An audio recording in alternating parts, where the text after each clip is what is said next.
Welcome Aries to your in-depth monthly horoscope for April 2024 for the Ascendant, the Sun or the Moon.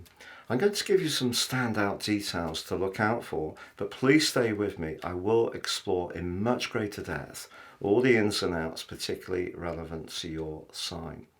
Now, as this month begins, the Sun is in a conjunction with the North Node. That's very, very powerful in terms of your destiny.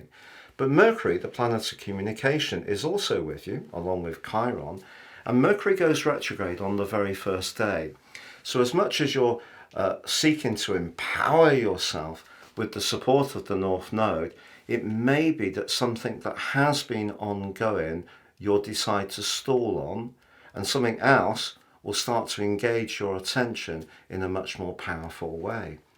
There's also going to be some relationship issues that I feel that you will need to look at in the first week. But once Venus moves into your sign on the 5th and forges a once-in-a-lifetime link to Pluto, this hasn't happened for over 200 years, that will give you much greater clarity and certainty. But then we have the total solar eclipse in your sign on the 8th in a conjunction with Chiron. They're only 1 minute apart. Chiron is very much about the wound that we're said to never be able to heal. But Chiron is where we shine. If you are a leader, if you're someone who encourages people, this can be a huge opportunity over the next 6 months to show just how dynamic and on the front foot you can be. But if you have got any parts of your thinking which is somewhat self-limiting, or you're lacking a little bit of personal confidence, for sure this is a chance to work on those issues too. I've got so much more to share with you, so please stay with me. But if you are new to my channel, thank you so much for joining us. This is very much a community. If you have any thoughts, please share them. I interact with each comment. If you're a returning visitor, thank you so much for your company. I much appreciate all your likes, comments, shares and subscriptions. If you've yet to subscribe, I'm racing towards 120,000 subscribers. Please click or tap on the bell notification symbol. That means every time I drop a video, you will get an alert. And if you would like to ascend above this zodiac broadcast and embrace the power of personal astrology, if you give me 3 pieces of your birth data of time and date and place, or if you don't know your time, date and place, I can produce for you your life roadmap report. This will give you searing insights into the patterns that have played out in your life so far, but also a much more intimate understanding of how to work with these energies more effectively going forwards. And in my special package of 30% off, you can also get your 12-month transit report. That's the moving planets in the sky interacting with that unique blueprint that only you were given when you were born. Please see the link below for more. So Aries, on the screen now, you can see the event chart for the very start of the month. Now you'll notice on this that Mercury doesn't show RX next to it, which means retrograde. It's because the retrograde happens later on the first day. But the big takeout is the moon is in your sister fire sign of Sagittarius at 27 degrees 45.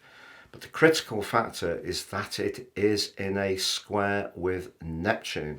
And you can see that Neptune and Venus are very close together as you come into the month of April. So there may be a very tender emotional or relationship issue that you are processing.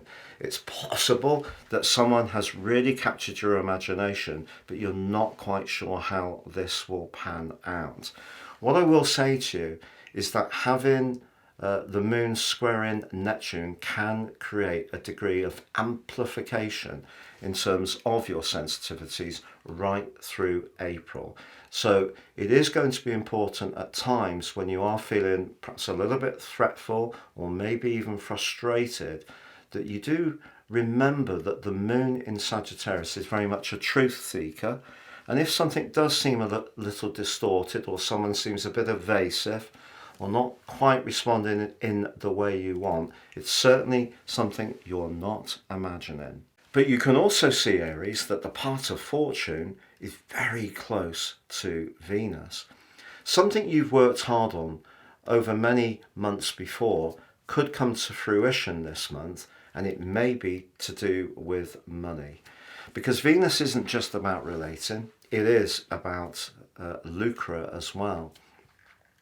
And maybe this project or situation has been something that you've been working behind the scenes on. But you can see that your ruler Mars is pretty close to Saturn at the start of this month. And in week 2, they do come into a conjunction. Now, during that week, despite the power of the total solar eclipse in your sign, it may feel that there are still some legacy issues that you do need to clear up. And it's important to be mindful of those if things are not quite flowing forwards as quickly as you would like. And of course, one of the reasons for that could be the Mercury retrograde. I want to reassure you, Mercury in the sign of Aries is very much about quick action. So it's almost inevitable that if something doesn't quite go as you hope, you're going to take another action that's just as quick in order to dart in a different way.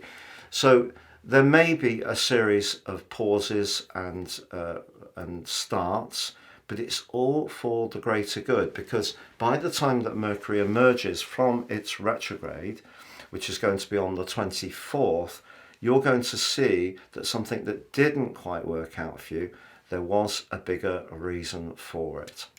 But the great news is that after that magical alliance between Venus and Neptune, which could be that person who's showing in your life, perhaps in a subtle way, perhaps even someone that you've got to know clandestinely, or has it been the case that you've had to come to terms with some kind of separation?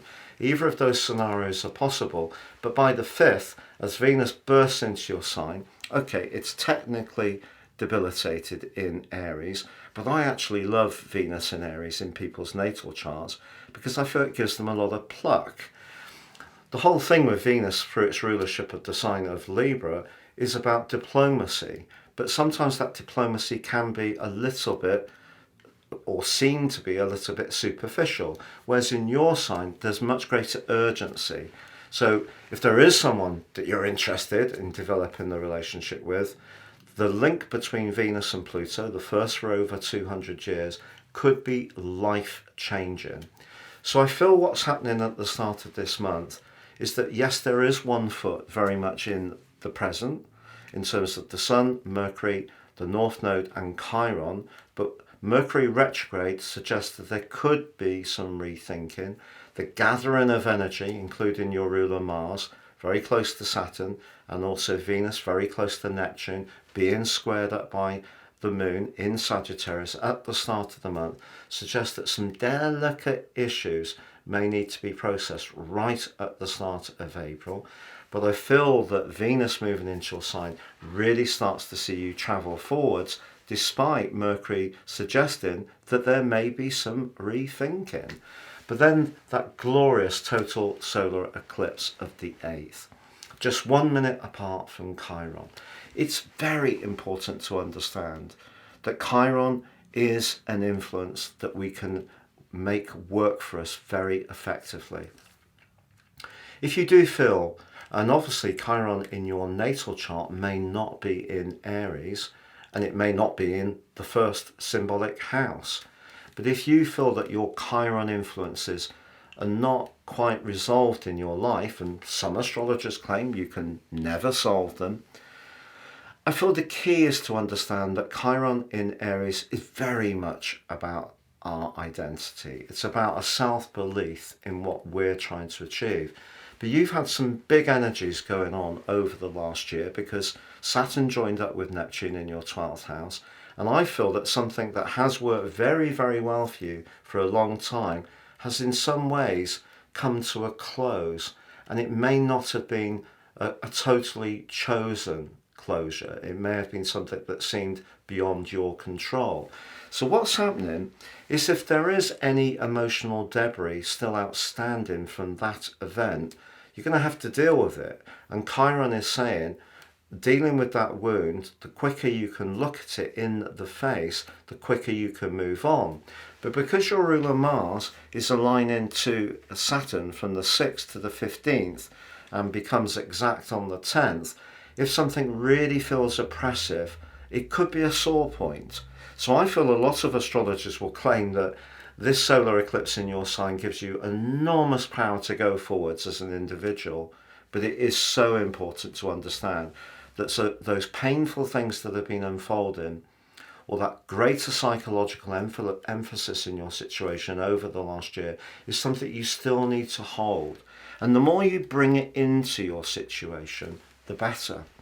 Now, we do have from the 10th to the 13th Mercury aligning with the Sun, and they become exact on the 11th, and this is a cazimi, but it's an inferior conjunction. That means because Mercury's retrograde, it's sat in between the Earth and the Sun, but it still magnifies, the Sun still magnifies Mercury. So what we're saying here is, if you are finding yourself rethinking something, or perhaps deciding that something that was ongoing is no longer viable and you need to go in a new direction, that's all part of a natural process that you're addressing.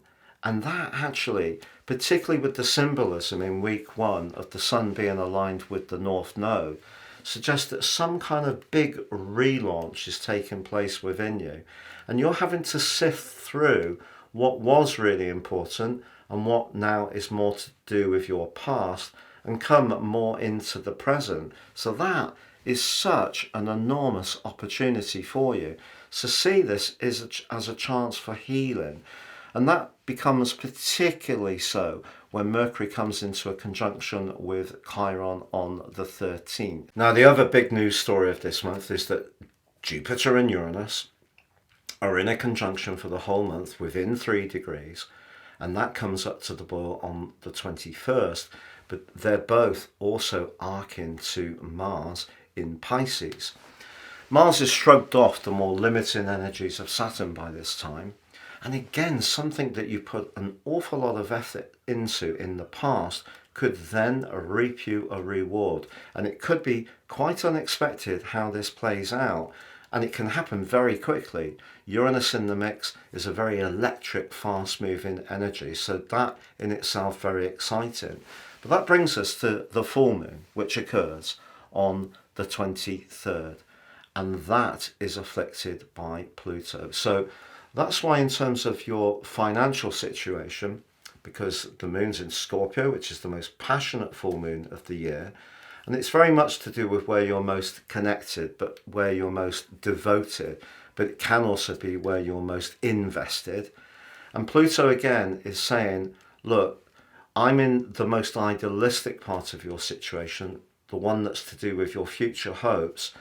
Is the way that you're balancing this financial situation, even if you've had this big bonus ball that's come up on the 21st, are you satisfied with the way this is unfolding? And once more, I feel that there could be a choice, and that choice could have some moral significance in some ways, in terms of what you feel most comfortable with. But on the 25th, Mercury goes direct, and it does go into its post-retrograde shadow. It's at 16 degrees now, and it's going to be in the post-retrograde shadow pretty well through to the middle of May, the 13th of May. So things that you've been sorting out and realigning may still take a little bit of time to really get to the biting point of what you want. But on the 29th, the great news is that that financial opportunity that started to manifest itself on the 21st really starts to produce in a much more tangible way, because Venus returns home to Taurus, but that's going to be one of the most brilliant moments of the whole month for you. Also, your ruler Mars, as it comes to the end of April, it's coming to the end of its journey in Pisces. And as you go into May, it is going to move into your sign. So some big shifts are going on this month for you, Aries. Some of it is psychological, some of it is clearing up some of the things that have been going on in a very powerful way, particularly over the last year because of Saturn, because of the Mercury retrograde, something that you think at the start of the month is going to go in a particular way could ebb in a different direction. There is huge opportunities to reset your purpose on that solar eclipse in terms of how you can showcase what makes you truly special. And there is a lot of blessings this month coming with the help of Mercury and Venus and the Sun as they each apply to the node and Chiron.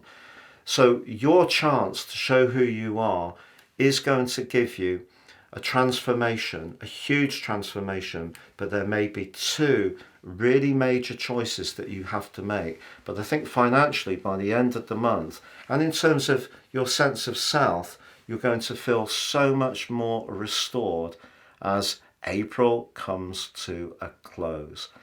It's been a real pleasure being with you. Thank you so much for joining me. Please do like, comment, share or subscribe, and check out your weekly video horoscopes as I launch them.